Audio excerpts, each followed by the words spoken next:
నీచుడికి ఎప్పుడూ ఆశ్రయం ఇవ్వకూడదు. ఈ విషయం బ్రిటన్ ఇప్పటికైనా గ్రహించాలి. తాజాగా హౌతీ తీవ్రవాదులు ఏం చేస్తున్నారు? ప్రపంచ వాణిజ్యాన్ని భగ్నం చేస్తున్నారు. ఎక్కడి నుంచి? యెమెన్ నుంచి. ఎందుకని? హమాస్ తీవ్రవాదుల కోసమని అక్కడికి వస్తున్నటువంటి వాణిజ్య నౌకల్ని దెబ్బతీస్తూ ఉంటే ఆ హౌతీ తీవ్రవాదులు చేస్తున్నటువంటి ఘాతుకం మీదన అమెరికా బ్రిటన్ కలిసి దాడులకు పాల్పడ్డాయి. యెమెన్ మీద దాడులు చేసినాయి. యెమెన్ మీద కాదు, యెమెన్లో ఉన్నటువంటి హౌతీల మీద.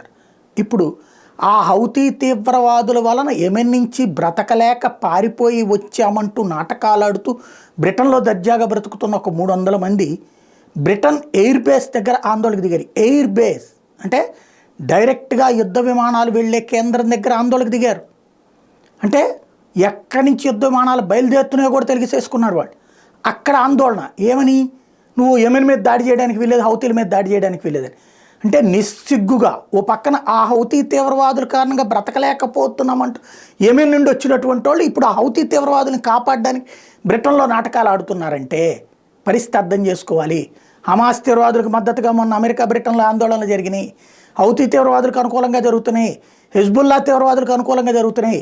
అంటే ఉగ్రవాద సానుభూతి పరులని తెచ్చుకుని తమ కొంపట్లో పెట్టుకున్న, తమ కొంపలో కుంపట్లో పెట్టుకున్నారన్నటువంటి విషయం బ్రిటన్ గ్రహించాల్సి ఉంది.